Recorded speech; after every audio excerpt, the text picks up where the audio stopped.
2 o'clock, so we're going to call the November 19th meeting of the Rules and Open Government Committee to order. Let's start with roll. Candelas. Here. Dwan. Here. Foley. Here. Kamei. Here. Cohen. Here. Thank you. Have a quorum. All right, we have no meeting next week, so we will be reviewing the agenda for Tuesday, December 2nd. That meeting is noticed for 9:30 closed session and 1:30 regular session. And consent starts on page 4 and continues on pages 5, 6, 7, and 8. And section 3, we have clean energy project revenue bonds, the acceptance of the comprehensive annual investment fee report, and actions related to the North San Pedro Park and Bassett Park projects. Section 4, amendment to our gaming control municipal code.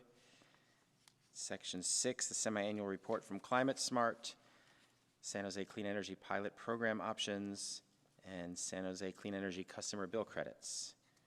We have 2 items on land use consent, which will be heard immediately after regular consent, and 1 item on land use, item 10.2. Do we have any public comment on the agenda?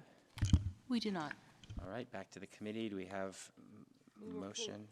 Move approval with the ad sheet. All right, great. Let's vote. I don't see any other hands.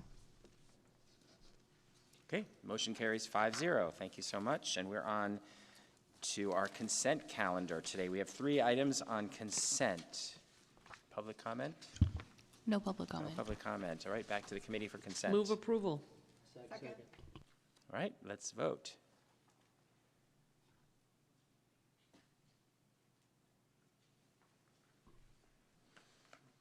All right, consent passes 5-0, and it looks like our District 3 council member has just arrived just in time for to do a brief introduction of the memo, item C1, Historic Preservation Ordinance Reform. So if you'd like to just come down to the box and briefly let us know, give us an overview, and then we'll have a discussion.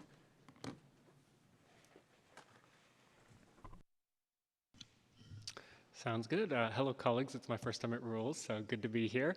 Here with a memo that touches on a broad set of recommendations on improving our city's approach to historic preservation. This has been something that's been of interest to a lot of folks in District 3, just with everything that we've seen with business closures in Japantown. But want to be clear that I think this is an issue that really affects the entire district and other districts in the city as well, not just Japantown. So there's a number of different recommendations in the memo that I'm happy to walk through. First is that we've heard a lot from residents who may not even realize that their property is on the historic resources inventory. They may not have a good understanding of the city's historic preservation ordinance and what that entails. So this one is just focused on outreach and education, improving that for owners of historic properties on the resource inventory. And I think this will also help when these properties go up for sale, since that if the owners are aware that the properties are on the inventory, it can then be disclosed and there can be more transparency throughout the process. The second recommendation is focused on exploring an amnesty program for previously unpermitted construction on properties in the inventory. I want to be clear that this is specifically an amnesty program for any construction that is not posing any active health or safety standards, but maybe cosmetic things. So this is something that was raised by a number of members of the Japantown community in particular.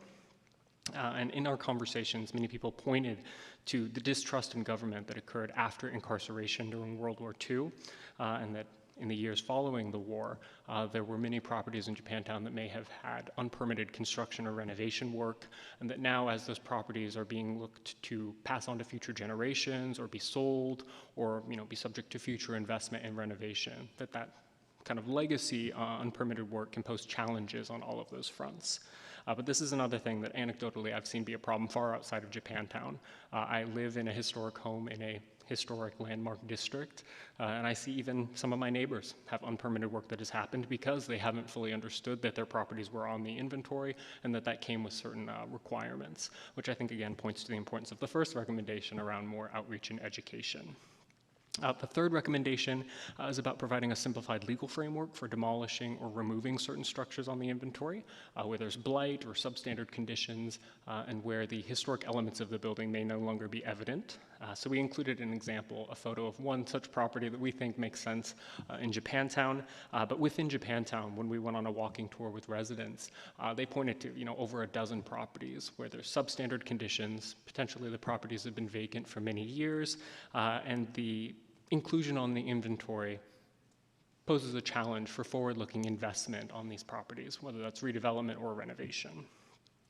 And then the final recommendation is around modernizing elements of our historic regulations to make it easier to install things like modern windows and other building elements that will both improve quality of life for residents, but also help to support some of the city's goals around energy efficiency and our climate goals and wildfire preparedness and safety. So this one is something that, again, we've seen and heard from residents in Japantown, but I've also heard this from areas throughout the district. It was also something that came to a bit of a head during the city's recent consideration of the Shelley Historic District, where I know when that came before Planning Commission, we had a lot of residents from the neighborhood who came out and were worried that the inclusion on the historic resources inventory would then make things like modern window replacements prohibitively expensive. So this is looking at kind of streamlining the process to enable those sorts of renovations, to advance all of the goals that I mentioned within the existing historic preservation ordinance. And then finally, I know that this is a broad set of work. It is complicated work. There are people with different perspectives on these different trade-offs. So this direction is just about the importance of continuing to have engagement with folks like Preservation Action Council, with the Developers Roundtable, with community groups like the Community Congress in Japantown. I know we benefited immensely from talking to a diverse set of stakeholders as we were coming up with this memo. We expect that that process should continue as all of this analysis unfolds. So happy to answer any questions, and also just want to say thank you to all of the co-signers on this memo for your valuable insights and support. All right, well, thank you so much. Do we have any public comment? We do not. Okay, back to the committee. I'll start with Councilmember Candelas. Thank you, Chair. My appreciation to the author of this memo. I do have a question. I mean, before the question, I do want to just start by saying, like, I think the notion of supporting, preserving our historical landmarks in the city is important, and that's why we have this ordinance in the books. We know the dangers around unpermitted work and what that could lead to, but we also know the cost of some of these improvements to these historical structures. I guess my question is for, say, government entities who have historic landmarks within our portfolio. Would this apply to the actions that we're proposing here? Apply, for example, Metzger Ranch in my district is a historical landmark. Is a city historical landmark, and it's within the portfolio of the city's PRNS program. But some of the ADA improvements are cost prohibitive. We have a really, really old barn that I want to say it's like 3/4 of the way burnt down, but we can't touch it because it's a historical landmark. So curious, the interface between the memorandum and the possibility of this also applying to our own government list. That is very interesting and not something that I had all considered. So again, I think speaks to the importance of getting broad perspectives here. I think that some of the elements like around processes in place to consider removing structures from the inventory is something I could imagine applying to city properties as well. And some of the things around making it easier to do renovations like window improvements. If we have a historic building that is on the city's books that we want to find an adaptive reuse for, I think the city could also then benefit from some modernization of these ordinances. Awesome. Thank you. No, I appreciate that.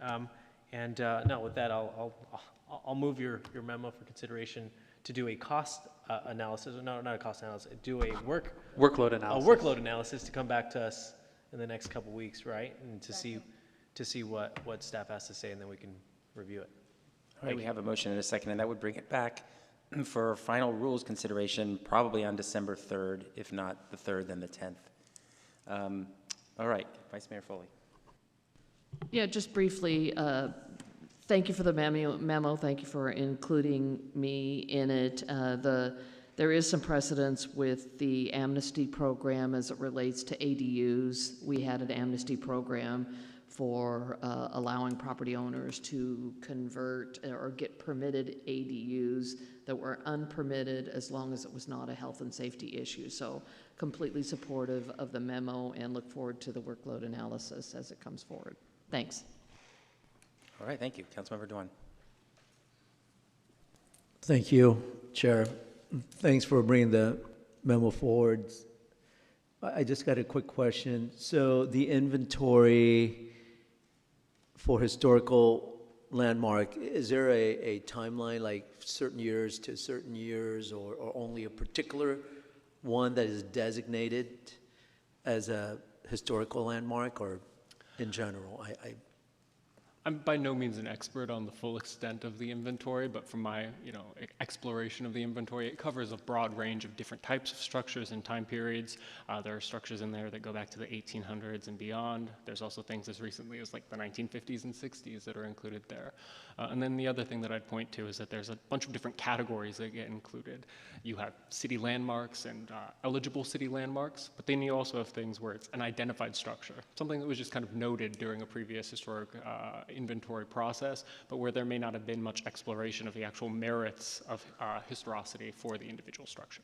Yeah, I just want to make sure this is only for historical landmark within inventory, especially if they have a non-permitted structure. Not just landmark structures, basically anything in the inventory. Some of these are kind of in those lower tiers of contributing structures or identified structures. Okay, thank you. Thank you.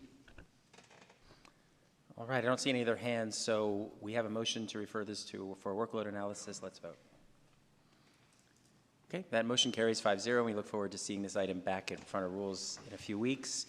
We are on to open forum. Thank you. We don't have any Have comment no cards. members of the public, so our meeting is adjourned at 2:11 p.m.